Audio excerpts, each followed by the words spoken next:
दर्शकों, आज हम आपको दिखाने वाले हैं पवित्र वेदों से, यानी चारों वेदों से दिखाने वाले हैं 10 ऐसे मुख्य तथ्य जिससे आपको स्पष्ट होगा कि कबीर साहब किस प्रकार भगवान है और जो हमारे अन्य देवी देवता हैं उससे भी को रिलेट करके आपको दिखाएंगे पवित्र वेदों से ही। ऋग्वेद, यजुर्वेद, सामवेद, अथर्ववेद, इसमें क्या लिखा है परमेश्वर कबीर साहब जी के बारे में, और संत रामपाल जी महाराज ने इन सभी तथ्यों को आज हमारे सामने रखा है। तो चलिए वीडियो शुरू करते हैं और बहुत ही इंटरेस्टिंग होने वाला है ये वीडियो, तो अंत तक बने रहें और इस वीडियो को ज्यादा से ज्यादा शेयर भी कर दें ताकि लोगों को पता चल सके कि हमारे पवित्र वेदों में आखिर क्या लिखा था और हमारे जो तथाकथित धर्मगुरु थे या फिर कहें गुरु थे, कथावाचक थे, वो क्या बताया करते थे कि ब्रह्मा विष्णु महेश ही सर्वोच्च भगवान है। इनके बारे में वेदों में लिखा है, सभी सदग्रंथों में महिमा गाई गई है, यहाँ तक कि इस्कॉन वाले कृष्ण जी को सर्वोच्च भगवान बताते हैं। तो आइए देखते हैं वेदों में क्या लिखा है। 10 ऐसे मुख्य तथ्य जानेंगे।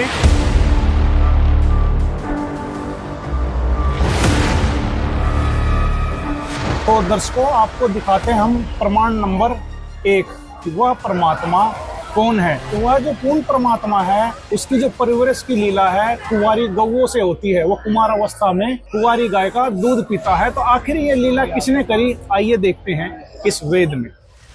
यह है ऋग्वेद,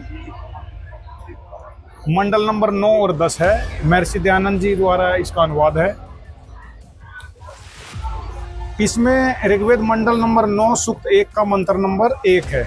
इसमें लिखा है, उस पुरुष को कुमार अवस्था में ही सब प्रकार से अहिंसनीय गौएं तृप्त करती है। इसके अंदर स्पष्ट है कि जो वो पूर्ण परमात्मा है उसकी जो कुमारी अवस्था में जो परवरिश की लीला होती है वो कुंवारी गौओं से तृप्त होती है।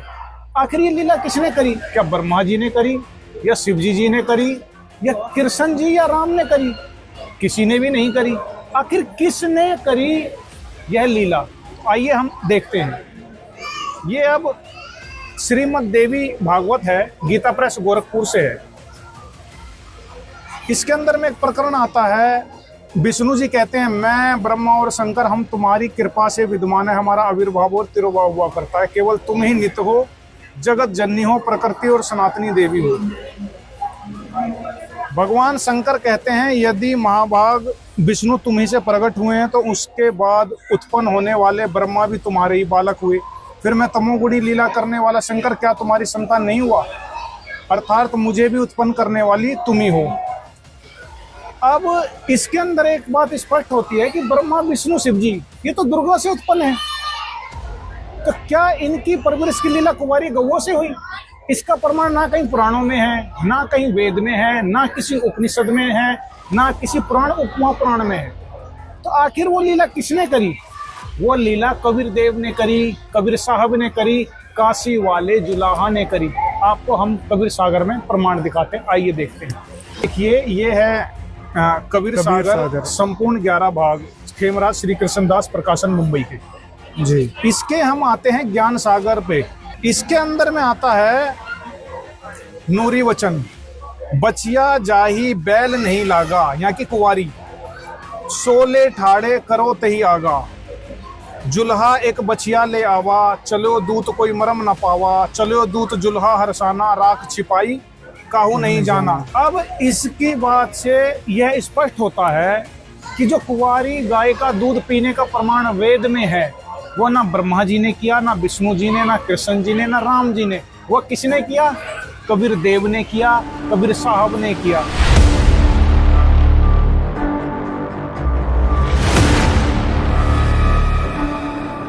दोस्तों, इस दूसरे प्रमाण में हम आपको दिखाएंगे कि जो हिंदू, मुस्लिम, सिख, ईसाई धर्म के लोग हैं या फिर कहें जो गुरु हैं वो माने बैठे हैं कि वह परमात्मा तो निराकार है।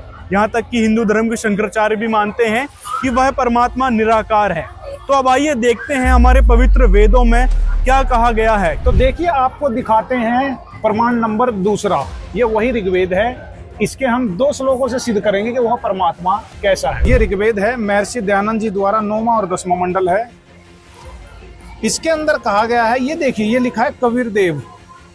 इसमें है, वह परमात्मा कबीर देव है, वह परमात्मा कबीर देव है, सबका रक्षक है। तो जो सबका रक्षक है वो कबीर देव है। यहाँ कबीर देव लिखा हुआ। अब हम श्लोक नंबर आपका दूसरा दिखाते हैं कि वो कैसा है। अब ये देखिए, इसके अंदर है जो सर्वोत्पादक प्रभु राजा के समान दर्शनीय है। तो अभी आपने देखा ऋग्वेद मंडल नंबर 9 और 10 में लिखा हुआ है कि वह परमात्मा जो सबका रक्षक है उसका नाम कबीर देव है और वह राजा के समान दर्शनीय है।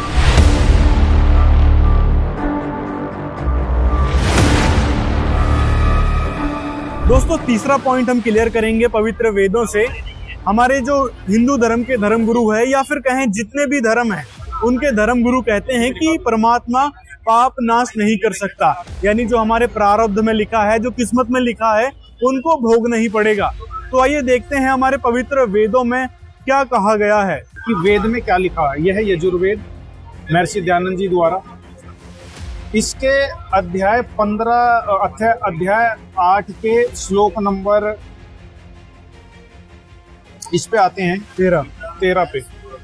इसमें लिखा है, सबके उपकार करने वाले आप, दान देने वालों के अपराध के विनाश करने वाले हो, साधारण मनुष्यों के किए हुए अपराध के विनाश करने वाले हो, पिता के किए हुए विरोध आचरण के अच्छे प्रकार हरने वाले हो, अपने किए हुए पाप के दूर करने वाले हो, अधर्म के मतलब अनस्य मतलब अधर्म पापों के पाप को भी नाश करने हारे हो। अब यहाँ पर दोस्तों जो मित्र शब्द आया है ना, आप इससे विचलित ना होना, क्योंकि मित्र जो यहाँ पर महर्षि दयानंद जी ने किए हैं, सत्यार्थ प्रकाश में उस मित्र का अर्थ परमात्मा बताया गया है।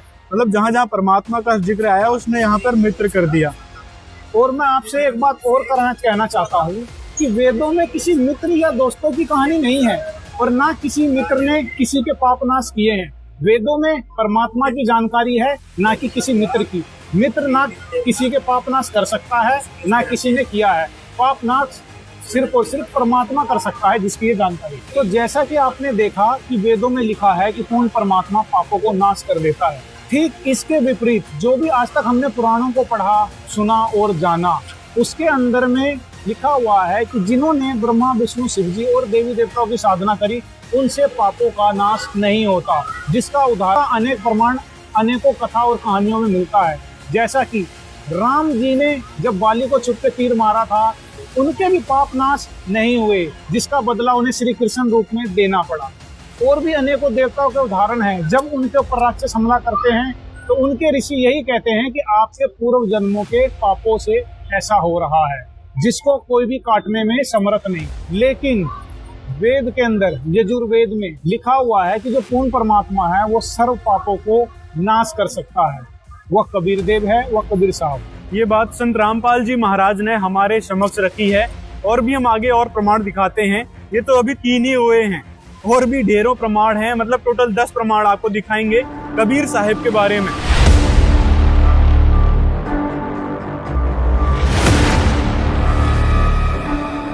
अब आते हैं चौथे पॉइंट पर। अन्य धर्म गुरु कहते हैं कि जो भगवान होता है, जो परमात्मा होता है, वह दुष्टों का संहार करने के लिए आता है। अब देखते हैं पवित्र वेदों में क्या कहा गया है कि आखिर वह परमात्मा किस लिए आता है। तो ये है वही ऋग्वेद मंडल नंबर 9 और 10 महर्षि दयानंद सरस्वती द्वारा अनुवादित है। इसके ये मंडल और सूक्त हैं। इसमें आते हैं, हे परमात्मन, उपदेश करने की इच्छा से आप महापुरुषों को प्राप्त होते हो और आप अत्यंत गतिशील पदार्थ के समान हमारे आध्यात्मिक यज्ञ को प्राप्त होते हैं। आप कबीर हैं, ऊपर कबीर लिखा है, आप कबीर हैं, शुद्ध स्वरूप हैं, हमारे पापों को दूर करके हे सोम आप हमको सुख दें। तो अब आपने इसमें देखा कि जो पूर्ण परमात्मा है वह उपदेश करने की इच्छा से महापुरुषों को प्राप्त होते हैं। कैसे? जैसे आदरणीय नानक जी को मिले, धर्मदास जी को मिले, गरीबदास जी महाराज जी को मिले। और टर्की शहर में रूमी को मिले और ये इतना मोटा सदग्रंथ दिया जो वेद गवाही देते हैं। क्या दिया? ये ज्ञान दिया। कौन कहता है? वेद बताते हैं कि परमात्मा उपदेश करने की इच्छा से आता है, वह तलवार लेके युद्ध लड़ने नहीं आता। तो होता है कि काल ब्रह्म का इसका अर्थ स्पष्ट होता है। काल ब्रह्म जो कि गीता ज्ञान दाता है, वो अब कहता है कि हे अर्जुन, मेरे और तेरे बहुत सारे जन्म होते हैं, तो परमात्मा की अमर कसौटी पे यह भी खड़े नहीं उतरते। अब जानते हैं वेद क्या कहते हैं। तो ये है यजुर्वेद 44वां अध्याय के मंत्र नंबर 8, लिखा है कबीर मनीषी। ये देखिए, मूल संस्कृत में लिखा है कबीर मनीषी। परिभू जो कबीर मनीषी है वो परिभू है, प्रथम प्रकट होने वाला, स्वयंभू है, स्वयं प्रकट होने वाला। उसके बारे में अनुवाद में लिखा है वह सर्वशक्तिमान है। सर्वशक्तिमान कौन? कबीर जो मनीषी है, कबीर परमात्मा सर्वशक्तिमान है। अगले में देखते हैं, सब जीवों के मनों की वृत्तियों को जानने वाला है। अब यहाँ पर एक और कॉन्सेप्ट आता है, जैसे यहाँ पे कवि शब्द है, उसका अर्थ इन्होंने सर्वज्ञ कर दिया। कबीर का अर्थ सर्वज्ञ कर दिया। ये कबीर है, यहाँ पर कबीर मनीषी, तो इसका अर्थ यहाँ कवि करके और सर्वज्ञ कर दिया। जबकि मनीषी का अर्थ भी होता है सब जीवों में की मन की वृत्ति को जानने वाला, यानी सर्वज्ञ। तो मनीषी का अर्थ वास्तव में सर्वज्ञ होता है। और यहाँ जो कवि शब्द आया है, कबीर शब्द आया है, उसका अर्थ कबीर देव होना था, यानी कबीर साहेब होना था। चलिए आगे देखते हैं। और इसमें आगे लिखा हुआ है विनाश रहित। तो वो जो कबीर परमात्मा है वो विनाश रहित है। कबीर मनीषी जो है वो परिभू हैं, प्रथम प्रकट होने वाले, स्वयंभू हैं, स्वयं प्रकट होने वाले, और विनाश रहित हैं, यहाँ की अजर अमर अविनाशी हैं। तो आज आपने जाना कबीर देव जो है वह स्वयं प्रकट होने वाले हैं, प्रथम प्रकट होने वाले हैं, और वह अमर देव हैं, अमर परमात्मा। संत रामपाल जी महाराज अपने अनेकों सत्संग में और अनेकों टीवी चैनलों पे दिखाते रहते हैं।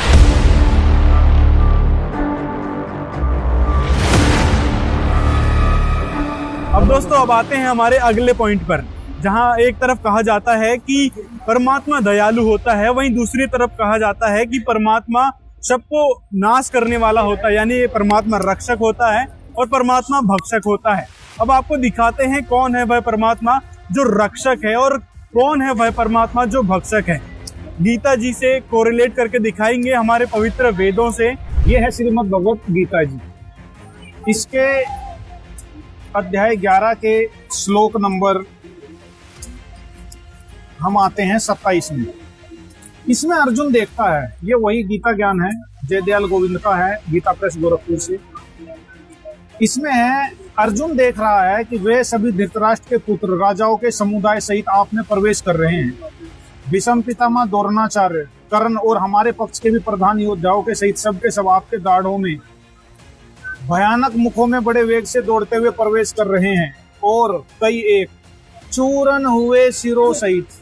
अब यहाँ पे दर्शकों गौर से देखिएगा, अर्जुन देख रहा है कई एक चूरन हुए सिरों सहित आपके दांतों के बीच में लगे हुए दिख रहे हैं। आगे इसके बाद अर्जुन कहता है, मुझे बतलाइए आप उग्र रूप वाले कौन हो? आदि पुरुष, आपको मैं विशेष रूप से जानना चाहता हूं, क्योंकि मैं आपकी प्रवृत्ति को नहीं जानता। इसके जवाब में गीता ज्ञानदाता कहता है, लोगों का नाश करने वाला मैं काल हूं।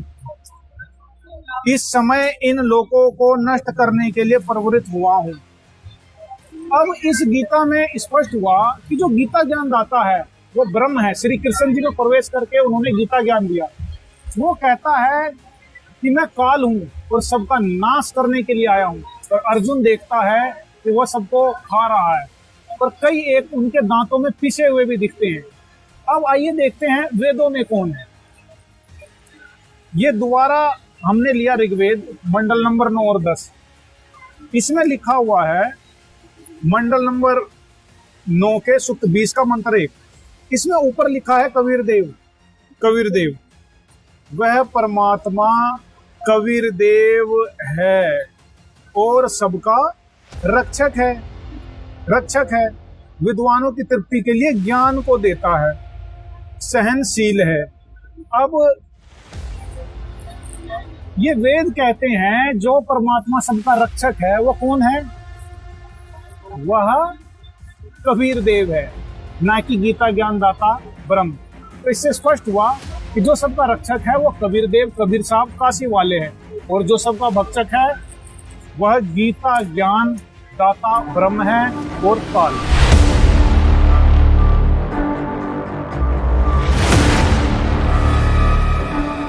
पॉइंट में हम आपको दिखाते हैं कि परमात्मा के गुणों में आता है कि वो अजरो अमर है, अविनाशी है।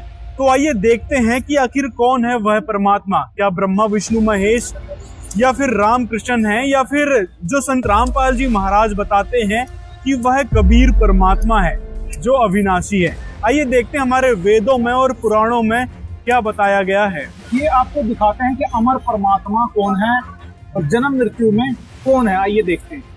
ये गीता प्रेस गोरखपुर से है, श्रीमद् देवी भागवत महापुराण प्रथम खंड, इसके चतुर्थ स्कंद। इसमें लिखा है ब्रह्मा विष्णु महेश और इंद्र आदि जो देवता तथा मुनिगण हैं वे भी अपनी आयु के परिमाण काल तक ही जीवित रहते हैं।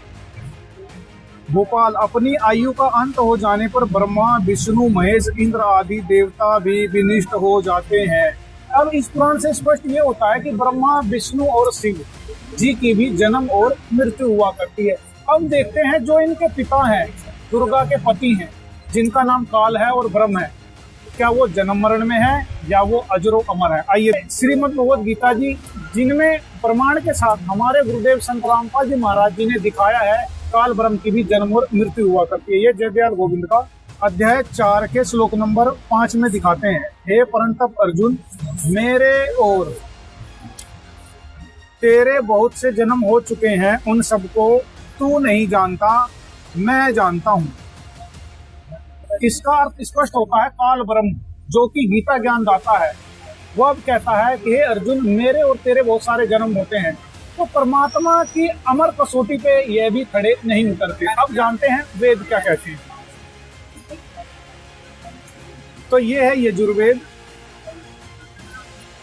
इसके 44वां अध्याय के मंत्र नंबर 8 में लिखा है कबीर मनीषी। ये देखिए मूल संस्कृत में लिखा है कबीर मनीषी। वो जो कबीर मनीषी है वो परिभू है, प्रथम प्रकट होने वाला, स्वयंभू है, स्वयं प्रकट होने वाला। उसके बारे में अनुवाद में लिखा है वह सर्वशक्तिमान है। सर्वशक्तिमान कौन? कबीर जो मनीषी है, कबीर परमात्मा सर्वशक्तिमान है। अगले में देखते हैं, सब जीवों के मनों की वृत्तियों को जानने वाला है। अब यहाँ पर एक और कॉन्सेप्ट आता है, जैसे यहाँ पे कवि शब्द है, उसका अर्थ इन्होंने सर्वज्ञ कर दिया। कबीर का अर्थ सर्वज्ञ कर दिया। ये कबीर है, यहाँ पर कबीर मनीषी, तो इसका अर्थ यहाँ कवि ही करके और सर्वज्ञ कर दिया। जबकि मनीषी का अर्थ भी होता है सब जीवों में की मन की वृत्ति को जानने वाला, यानी सर्वज्ञ। तो मनीषी का अर्थ वास्तव में सर्वज्ञ होता है। और यहाँ जो कवि शब्द आया है, कबीर शब्द आया है, उसका अर्थ कबीर देव होना था, यानी कबीर साहेब होना था। चलिए आगे देखते हैं। और इसमें आगे लिखा हुआ है विनाश रहित। तो वो जो कबीर परमात्मा है वो विनाश रहित है। कबीर मनीषी जो है वो परिभू हैं, प्रथम प्रकट होने वाले, स्वयंभू हैं, स्वयं प्रकट होने वाले, और विनाश रहित हैं, यहाँ की अजर अमर अविनाशी हैं।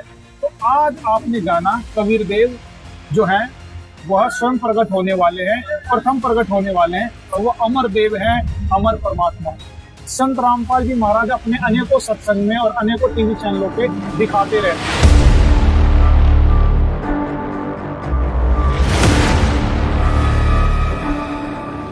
तो दोस्तों, जैसा कि बताया जाता है कि सबसे बड़ा परमात्मा कौन, सुप्रीम गॉड कौन, यहाँ की सबसे शक्ति युक्त परमात्मा कौन है, तो उसके बारे में जानते हैं। इस श्रीमद् देवी भागवत में ब्रह्मा विष्णु शिव जी के बारे में बताया गया है। यह 5वां स्कंद है। इसमें महिषासुर आदि के साथ भगवान विष्णु और शंकर का भीषण युद्ध, भगवान विष्णु शंकर और ब्रह्मा का सौधाम लौट जाना, इंद्र आदि देवताओं की पराजय।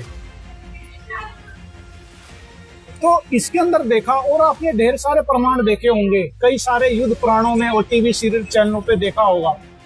कई सारे प्रमाण आपने टीवी चैनलों पे और पुराणों में देखा और सुना होगा, जिसमें ब्रह्मा विष्णु शिव अन्य देव देवता भी युद्ध में परास्त हो जाते हैं, लेकिन वेदों में जिसका जिक्र है आखिर वो कौन है? परमात्मा। तो आइए देखते हैं वेदों में उसका नाम क्या है। ये है सामवेद। हाँ। तो देखिए ये है सामवेद। मंत्र 359 में लिखा है कबीर अमित ओजा। कबीर अमित ओजा, जो कबीर परमात्मा है। अब इन्होंने कबीर का अर्थ कभी करके छोड़ दिया, गर्जने वाला नहीं। कबीर मतलब कबीर, कबीर देव। वह अपरिमित बलयुक्त है, मतलब जिसकी कोई सीमा ना हो। तो इसके अंदर आपने देखा जो वेदों में सामवेद में लिखा है कि जिसकी बल की कोई सीमा ना हो, जिसका कोई पैमाना ना हो, वह कबीर देव है, कबीर साहब है, काशी वाले कबीर जी हैं।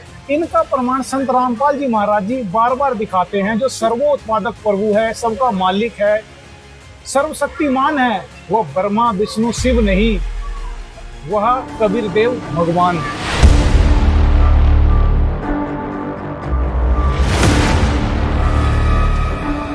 तो दोस्तों अगले पॉइंट में हम देखेंगे क्या वेद और पुराण में जिस पूर्ण परमात्मा के विषय में बताया गया हुआ है, क्या वह माता पिता रहित है या माता पिता सहित है। तो आइए देखते हैं इसके विषय में पुराण और वेद क्या कहते हैं। यह है श्रीमद् देवी भागवत गीता प्रेस गोरखपुर। इसमें तीसरे स्कंद में लिखा हुआ है कि विष्णु जी कह रहे हैं, मैं ब्रह्मा और शंकर हम सभी तुम्हारी कृपा से ही विद्यमान है। हमारा आविर्भाव और तिरोभाव हुआ करता है, केवल तुम ही नित्य हो, जगत जननी हो, प्रकृति और सनातनी देवी हो। ये कहने के बाद भगवान शंकर बोले, देवी यदि महाभाग विष्णु तुम्ही से प्रकट हुए हैं तो उनके बाद उत्पन्न होने वाले ब्रह्मा भी तुम्हारे बालक हुए, फिर मैं तमोगुणी लीला करने वाला शंकर क्या तुम्हारी संतान नहीं हुआ? अर्थात मुझे भी उत्पन्न करने वाली तुम ही हो। इसके अंदर ब्रह्मा विष्णु शिव जी ने तीनों ने ये स्वीकारा है, इनकी माँ दुर्गा है और पिता कोई अन्य है। आइए हम इनके पिता के बारे में भी दिखाते हैं। देवी दुर्गा जी ने एक महिषासुर वाले प्रकरण में 5वां स्कंद है, इसमें महिषासुर कह रहा था विवाह के लिए, तो देवी कहती है मैं वैसी नहीं हूँ। ब्रह्मा विष्णु महेश इंद्र वरुण कुबेर एवं अग्नि तक को भी मैं पति बनाना नहीं चाहती, मेरे शक्तिशाली पतिदेव विराजमान हैं, मेरे शक्तिशाली पतिदेव विराजमान हैं। अब इस पुराणों से स्पष्ट होता है कि ब्रह्मा विष्णु शिव माता पिता रहित नहीं, माता पिता सहित हैं, जो कि इनकी माँ दुर्गा और पिता ब्रह्म काल भगवान है। लेकिन इसके विपरीत जो वेदों वाला परमात्मा है उसके बारे में आता है कि वह स्वयंभू है, वह परिभू है, यहाँ की स्वयं प्रकट होने वाला है और प्रथम प्रकट होने वाला है, जिसके बारे में संत रामपाल जी महाराज दिखाते हैं वो कबीर देव है। तो ये कितना सत्य है आइए देखते हैं वेदों में। ये यजुर्वेद है। यजुर्वेद के 44वां अध्याय में लिखा है, कबीर मनीषी परिभू स्वयंभू। परिभू मतलब प्रथम प्रकट होने वाला, स्वयंभू मतलब स्वयं प्रकट होने वाला। ये प्रमाण पहले भी दिखाए थे। ये प्रमाण हमने आपको पहले भी दिखाया था। अब आप देखिए इसका इन्होंने अनुवाद दिखाया है। इसमें लिखा है स्वयंभू मतलब अनादि, जिसकी संयोग से उत्पत्ति वियोग से विनाश, माता पिता गर्भ से रहित हो। स्वयंभू मतलब ये लिखा हुआ है। यानी इससे स्पष्ट होता है कि जो परमात्मा होता है वो गर्भ में नहीं आता, जन्म वृद्धि और मरण नहीं होता उस परमात्मा का, वृद्ध अवस्था भी नहीं आती। वह परमात्मा सनातन आदि स्वरूप अपने अपने स्वरूप से उत्पत्ति और विनाश रहित यानी अमर, विनाश रहित कर दिया इन्होंने। यहाँ पर विनाश रहित यानी अविनाशी आना था, अविनाशी, विनाश रहित अविनाशी प्रजा के लिए। तो इसमें जो लिखा है कबीर मनीषी परिभू और स्वयंभू, तो क्या वो ब्रह्मा जी हैं, विष्णु या शिव जी हैं? जी बिल्कुल नहीं। उनके बारे में संत रामपाल जी महाराज जी ने बताया हुआ है, वो कबीर देव है, कबीर साहब है, वही काशी वाले। तो दोस्तों चलते हैं अगले प्रमाण की ओर।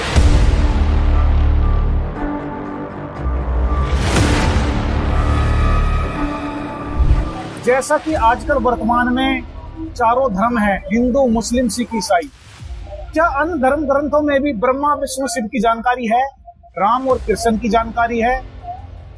नहीं है।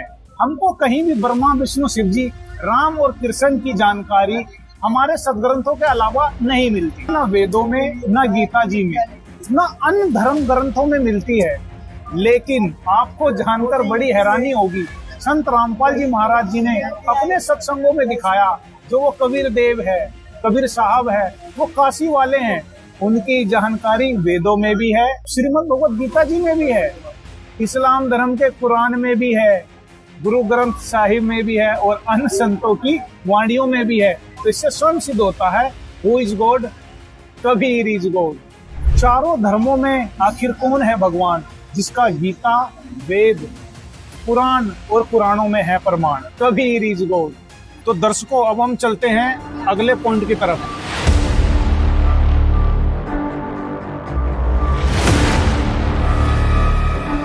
जैसा कि संत रामपाल जी महाराज अपने सत्संगों में क्लियर करते हैं कि पृथ्वी पर ब्रह्म और पूर्ण ब्रह्म के अवतार आते हैं। तो जैसा कि ब्रह्म के अवतार राम और कृष्ण के अवतार आते हैं, जो कि युद्ध करके धर्म की स्थापना करते हैं, वहीं दूसरी ओर पूर्ण ब्रह्म के अवतार पृथ्वी पर आते हैं, वह ज्ञान आधार से धर्म की स्थापना करते हैं और शांति स्थापित करते हैं। आइए देखते हैं प्रमाण के साथ। यह है श्रीमद् भगवद गीता गोरखपुर से, और इसमें अध्याय 4 के श्लोक नंबर 7 में लिखा है, यदा यदा ही धर्मस्य ग्लानि भवति भारत। इसका अनुवाद है, हे भारत, जब जब धर्म की हानि और अधर्म की वृद्धि होती है, तब तब ही मैं अपने रूप को रचता हूँ, अर्थात साकार रूप से लोगों के सन्मुख प्रकट होता हूँ।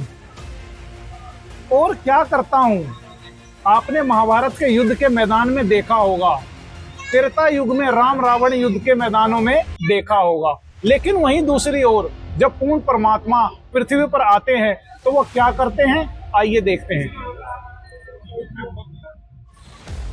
ये है ऋग्वेद मंडल 9 और 10। इसमें लिखा है, कबीर वेदस्या, हे परमात्मा, उपदेश करने की इच्छा से आप महापुरुषों को प्राप्त होते हो और आप अत्यंत गतिशील पदार्थ के समान हमारे आध्यात्मिक यज्ञ को प्राप्त होते हो। आप कबीर, यहाँ पे कबीर जी लिखा हुआ है, आप कबीर हैं, शुद्ध स्वरूप हैं, हमारे पापों को दूर करके हे सोम आप हमको सुख दें। आप इसी तरह दूसरे श्लोक में देखिए, इसमें लिखा है, कबीर गिरवी काव्यना कवि संत सोम, कबीर गिरवी काव्यना कवि संत सोम। वह अपनी कबीर वाणी के द्वारा लोकोक्ति के माध्यम से, दोहों के माध्यम से वाणियों को बोलता है, जिसका प्रमाण इस कबीर सागर में है। तो ये प्रमाण आपने देखा कि वेदों में जो लिखा हुआ है वह परमात्मा ज्ञान को देता है। वह कौन देता है? संत रामपाल जी महाराज जी ने अनेकों बार प्रमाणित किया है, वह कबीर देव है, कबीर साहब हैं, काशी वाले हैं। तो दोस्तों, ये थे पूरे 10 पॉइंट जो हमने पवित्र वेदों से दिखाए हैं और पुराणों से और गीता जी से दिखाए हैं। तो इससे स्पष्ट होता है कि वह परमात्मा कबीर साहिब है, जिनके बारे में संत रामपाल जी महाराज पवित्र वेदों से प्रमाणित करके दिखाते हैं, यहाँ तक कि सभी सदग्रंथों से प्रमाणित करके दिखाते हैं। तो इसी प्रकार के प्रमाण और भी हम आपके लिए लाते रहेंगे। तो आपसे निवेदन है, इस वीडियो को ज्यादा से ज्यादा लोगों तक शेयर करें, ताकि उनको पता चल सके कि हमारे पवित्र वेदों में लिखा क्या था और हमारे जो धर्म गुरु थे वो क्या बताया करते थे। मिलते हैं अगले वीडियो में।